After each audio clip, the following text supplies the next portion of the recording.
Hello à tous et bienvenue dans l'épisode 11. Voici ce qui vous attend aujourd'hui. Un peu de chant. Par contre, on peut pas rester comme ça, c'est pas possible. Un peu de discours de match. Nous, c'est plutôt Et quelques si on se blesse, extraits c'est de notre compliqué podcast. pour aller au travail après, Allez, quoi, donc, générique.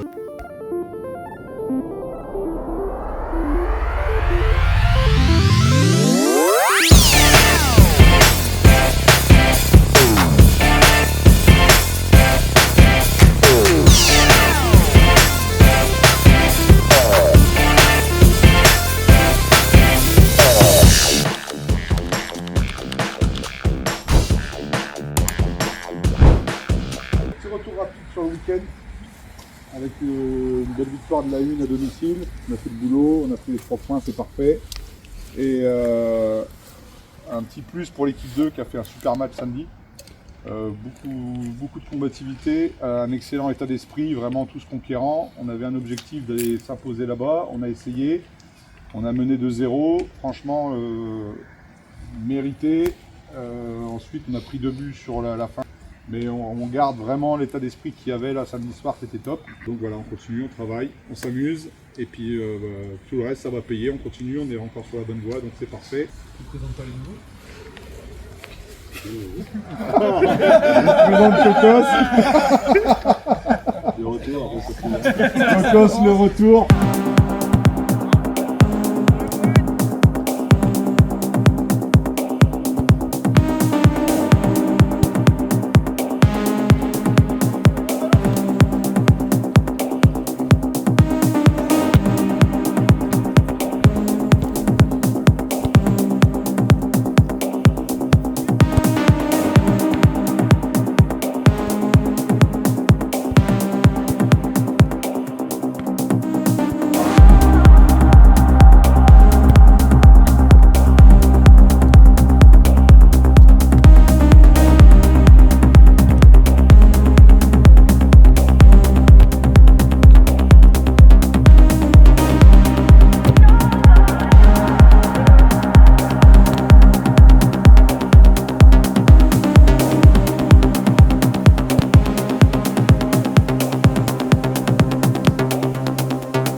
Continuez comme vous avez fait ce soir et ce sera que du positif.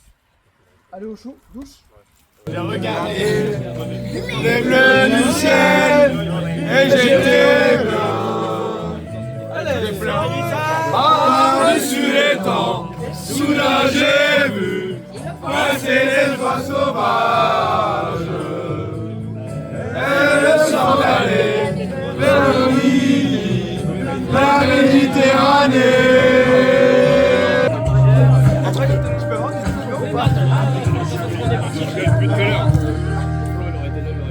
Sponsor, ça c'est le sponsor.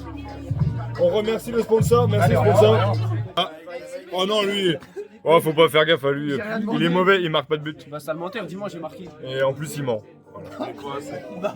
Le Coco revient fort et vaillant, le Coco. Fort et vaillant. La défense, les piliers. Le buteur là, on a un buteur x2 là. Là il y a du potard là, du potentiel mes amis. Là on a le dur. C'est la vérité. Là on a le dur de la une là. Mais j'insiste aussi, c'est aujourd'hui c'est pas le but, hein. 0. Je suis désolé. Direction Larçay pour le 5e match de championnat. Le FCPM, le FCPI Montrézorois, est actuellement à un 4 sur 4. Alors objectif aujourd'hui, continuer ainsi et prendre les 3 points.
Pour le moment, nous ne prenons pas de but, Christo est là et gère.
À la mi-temps, le FCPM mène de 3 buts à 0. Oui, simplement, reprenez confiance en vous.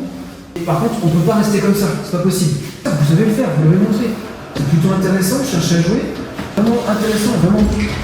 Continuez comme ça.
regardé que ça aujourd'hui. Franchement, ça restera pas le plus beau match. Alors on a fait le taf, les 3 points sont là, mais on ne peut pas se contenter de ça. C'est vraiment pas assez. La semaine dernière, les joueurs se sont retrouvés pour un podcast. La vidéo a été publiée il y a quelques jours. Je vous invite à voir la vidéo en entière sur notre chaîne. Ce que je peux dire surtout, c'est que vraiment, à partir du moment où je suis rentré dans les équipes de nationale, l'ambiance elle est pas du tout la même et c'est pas du tout le foot que je recherche. C'est vraiment. C'est une entreprise. C'est vrai, une entreprise et c'est des salariés, les joueurs. Ouais, Clairement, vraiment. et le but, c'est les résultats. Hein. Et les dirigeants, ils sont pas du tout compréhensifs. Nous, on est jeunes, on arrive dans le football et on est là, ils nous prennent. En fait, on est des numéros. Là, je sais qu'en tout cas, quand j'étais service civique ou quoi, j'étais vraiment un numéro et j'étais pas du tout un humain. Il y a pas d'humain. C'était très difficile de faire sa place dans un club aussi comme ça. Et en national, national 3, national 2, tout ça, à mon avis, ils se focalisent forcément plus sur l'équipe première et il faut qu'il y ait des résultats pour que ça suive derrière. En fait. Ah En bah, même temps, le pro, il va avoir le nutritionniste, ouais, il va avoir le kiné, il va avoir le pro, il va pas avoir le boulot à côté. Bah non. Et voilà, Déjà, Celui qui est maçon dans le TP, pro, il soulève des parpaings le du matin pro, au soir. voilà, et le le pro, pro, il peut un se lever à contrat. 10h s'il a Et entraînement à midi. la différence entre les pros et nous, c'est surtout que les pros, leur corps, c'est leur métier, outil de travail, quoi. Donc nous, c'est plutôt si on se Notre blesse, outil de c'est loisir. compliqué pour aller au travail après, quoi. Donc il y a la grosse différence, elle est là-dessus. Eux, ils vont se concentrer sur eux. Nous, on va se concentrer sur ce qui se passe autour du foot plutôt que Ouais. sur le foot. Et doucement, grand lundi, je travaille. Voilà. Ouais. Ils ont moins de blessures que nous parce qu'ils sont encadrés, parce qu'ils ont plus de moyens, parce qu'ils ont plus de moyens humains aussi. Que nous, quand on est blessé, on revient, on se dit, Charles, là, ça passe. Il faut demander à Kiki, il soigne au Jaeger tous les samedis soirs. lui. Non, mais c'est vrai, quand on revient de blessure, on sait jamais si c'est à temps ou pas, parce que déjà, trouver un kiné dans le coin, des fois, c'est 2 mois d'attente. Limite, il faudrait faire des examens au début, à la fin, voir si c'est bien Ouais. mis, mais on n'a pas forcément le temps et l'envie Ouais. d'aller au médecin. Les moyens. Aussi peut-être Ouais, les moyens, non, parce que c'est vrai que tous les... Mais non. Et puis cette année, on a la chance d'avoir 3 coachs la plupart du temps, mais d'habitude, quand Bertrand il est tout seul, il a pas le temps de pouvoir s'occuper d'un gars qui revient de blessure et s'en occuper tout seul. Là, on est 3, on pourrait peut-être se séparer pour reprendre ceux qui reviennent de blessure, mais sinon, dans combien de clubs il y a des gens qui peuvent s'occuper des gars qui reviennent de blessure, qui sont pas professionnels? C'est très rare de trouver quelqu'un qui s'occupe du physique. Voilà. Je pense que On a la même passion, mais on la vit pas de la même façon. on est peut-être Voilà. même plus passionné qu'eux, à force.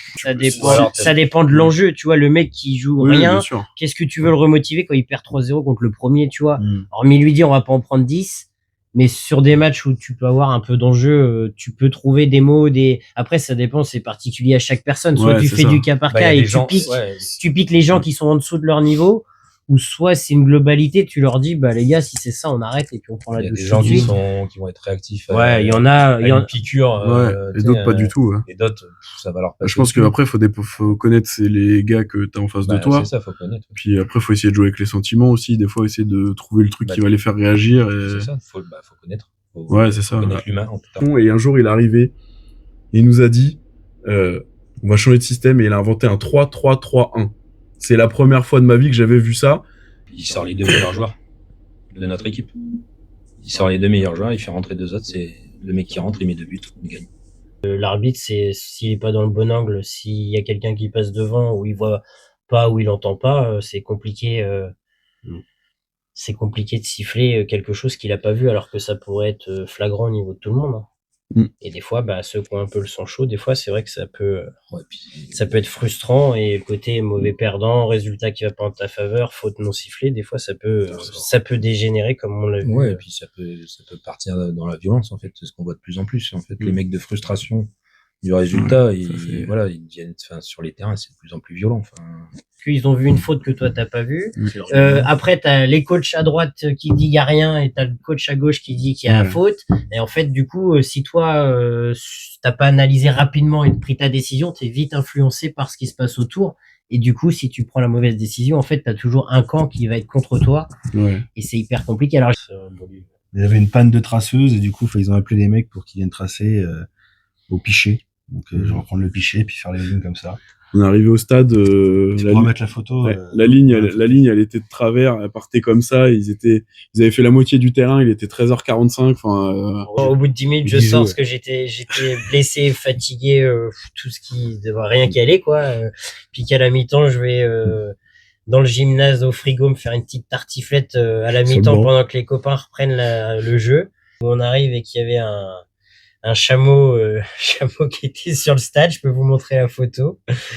Donc non, c'était Stade Mont-les-Fontaines. Avec un cirque. Ouais, il y avait un cirque derrière. On arrive avec un chameau qui était au pied de la buvette. Ça va être sympa. Ouais. Et puis le joueur adverse avait marqué, il a été célébré avec le chameau. Il a pris un carton jaune. Clairement, ils en veulent plus que nous. Parce qu'ils veulent nous faire tomber. On n'a pas le droit, je suis désolé, on n'a pas le droit. Aujourd'hui, on se retrouve face à l'adversité. Parce que jouer la montée, c'est jamais simple. Dans le prochain épisode, pour la première fois en championnat, nous voilà dos au mur.